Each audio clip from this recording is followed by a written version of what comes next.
खट्टा खाने वाली चुड़ैल। रात को अचानक राधिका मौसी को किचन से कुछ गिरने की आवाज आई। उन्होंने बाहर निकल के देखा तो किचन में उन्हें कोई सफेद साड़ी में दिखा। वो चीख पड़ी, हे भगवान, आलतू जलाल तू आई बला को टाल तू, आलतू जलाल तू आई बला को टाल तू। राधिका मौसी को चीखते सुनकर श्रवण बाहर आता है भागते हुए। अरे माँ, क्या हुआ? क्या देख लिया? दादी माँ आ गई क्या सपने में? अरे बेटा, रसोड़े में देख तो कौन है? श्रवण रसोड़े में झांक कर देखता है और उसे कोई नहीं दिखता अंदर। अब रसोड़े में तो कोई नहीं है माँ। कोई सफेद साड़ी में नहीं है क्या? नहीं माँ, कोई भी नहीं है। चिल्लम चिल्ली की आवाज सुनकर काजल भी वहां आ जाती है। अब क्या हो गया माँ जी? अरे बेटा, रसोड़े में एक चुड़ैल थी सफेद साड़ी में। अरे क्या कर रही थी वो अंदर? अरे बताया नहीं, कल आएगी ना तो पूछ लूंगी। चुड़ैल जी, आपका क्या प्लान है? माँ जी, रात बहुत हो गई है, आपने कोई बुरा सपना देखा होगा, चलिए सो जाइए। राधिका मौसी सोने तो चली जाती है, पर उनको रात भर नींद ही नहीं आती। वो कुछ भी उलझुल बातें सोचने लगती है। कहीं चुड़ैल की वजह से तो घर में टेंशन नहीं हो रहा, कहीं उसी की वजह से तो वो दादी नहीं बन पा रही। सुबह जब राधिका मौसी रसोड़े में छानबीन करती है तो पाती है कि नींबू का अचार गायब है। चुड़ैल नींबू का अचार ले गई, मुझे तो ठीक नहीं लग रहा कुछ। चुड़ैल को भी पता है कि जिंदगी का असली मजा तो खट्टे में ही है। राधिका मौसी झट से श्रवण को फोन कर देती है। बेटा, मुझे समस्या समझ में आ गई है, हमें एक तांत्रिक की जरूरत है। अरे क्या बोल रही हो माँ, तांत्रिक की क्या जरूरत है? आप पूजा पाठ तो कर ही रही हो ना। आलतू जलालतू मंत्र सारे फालतू जैसे कुछ मंत्र पढ़ो, चली जाएगी अपने आप चुड़ैल। अरे नहीं बेटा, कभी चुड़ैल को कम नहीं समझते। अरे तुझे पता भी नहीं चलेगा कि कभी वो छल करके काजल की जगह घर की बहू खुद बन जाएगी। क्या माँ, कुछ भी बोल रही हो? कहाँ काजल और कहाँ चुड़ैल?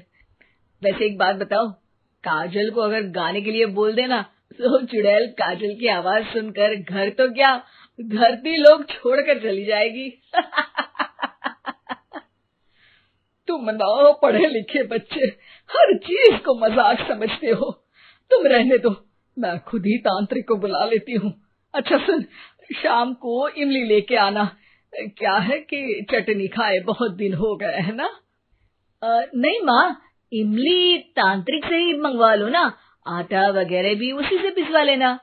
देखो मुझे काम करना है। श्रवण रात को कई तरह की सब्जियों के साथ माँ के कहने पे चटनी के लिए इमली भी ले आया था, लेकिन राधिका मौसी के दिमाग में अलग ही फिल्म चल रही थी। उन्हें अब सिर्फ शक ही नहीं यकीन होने लगा था कि शायद चुड़ैल ने श्रवण पर अपना जाल बिछा दिया था, जिस वजह से श्रवण उनकी बात ही नहीं मान रहा था। पर कोई नहीं, आने वाली रात में राधिका मौसी खुद तैयार हो गई चुड़ैल को पकड़ने के लिए।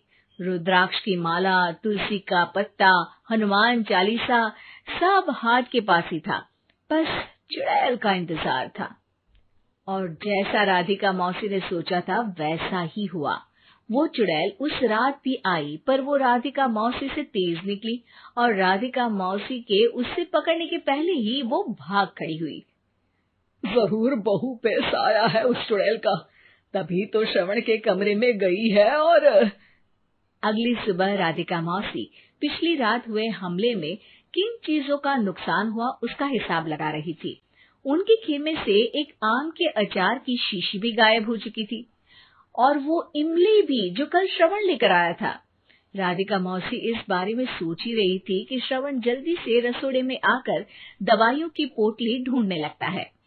अरे बेटा, क्या हो गया? अब माँ, वो काजल की तबीयत खराब है, बहुत घबराहट हो रही है उसे। हे भगवान, मैंने पहले ही कहा था कि तांत्रिक को बुला लेते हैं, पर नहीं। अब देखो, उस चुड़ैल ने काजल को अपने वश में करना शुरू भी कर दिया है। हालांकि श्रवण भूतों में विश्वास नहीं करता था, पर अब वो भी डर जाता है और राजी हो जाता है एक तांत्रिक को बुलाने के लिए। कुछ ही घंटों में तांत्रिक आ जाते हैं और राधिका मौसी तांत्रिक जी को सब बता देती है। घोर संकट, घनघोर संकट, चुड़ैल को मारू जोर चाकट, ओम भट स्वाहा खटखा के आहा। अरे ये क्या मंत्र है? मेरे खुद के ओरिजिनल मंत्र है, कल रात को ही लिखे हैं, अच्छे लगे तो दाद चाहूंगा। एक और मंत्र सुनो। अर्ज किया है आब्राकडाब्रा, दिल्ली बम्बई आगरा, चंदा मामा सोरले सुरन मामू जारा। ये मंत्र है? अरे कोई 40 वालीसा पढ़ो ना। वक्त कम है, 40 नहीं पड़ेंगे, 20-25 में काम चलाना पड़ेगा।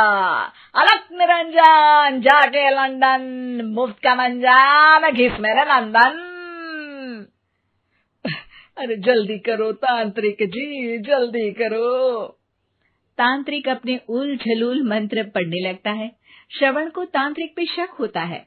वो अपने एक डॉक्टर दोस्त को कॉल कर देता है ताकि कोई अनहोनी हो तो इमरजेंसी में चीजें मैनेज हो जाए।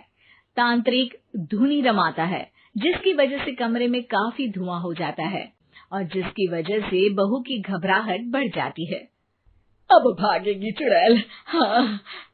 बहू खांसते हुए धुएं से बचने के लिए बाहर चली जाती है। अरे भाग रही है, भाग रही है। पीछे पीछे श्रवण भी जाता है। बहू एक सोफे पर बैठ जाती है। तभी डॉक्टर दोस्त आ जाते हैं और श्रवण को पानी लाने के लिए कहते हैं। थोड़े चेकअप के बाद डॉक्टर कहते हैं, मेरे हिसाब से जाप का काम पूरा हो गया है। क्या मतलब? अरे कुछ भी नहीं माँ, कोई चुड़ैल नहीं है, खुशखबरी है, अब दादी बनने वाली है। मगर वो सब अचार के डब्बे। श्रवण दोनों अचार के डब्बे अपनी माँ को दिखाता है, जो कि उनके बिस्तर के नीचे छुपे हुए थे। आपने सही बोला था माँ, वो चुड़ैल काजल ही थी जो खट्टा खा रही थी। हमें कल ही पता चला, पर हमने आपको ये तांत्रिक वाला काम करने दिया ताकि आपको भरोसा हो जाए कि भूत वगैरह कुछ होता ही नहीं। अच्छा अच्छा, ये तो बड़ी खुशी की बात है, पर बेटा मुझे एक झाड़ू तो ला दे। क्यों माँ? ये तांत्रिक का भूत उतारती हूँ मैं। अब तांत्रिक राधा मौसी के डर से घर से भाग निकलता है और राधा मौसी उसके पीछे भागती है। अरे संकट ये घनघोर है, तांत्रिक मुआ चोर है।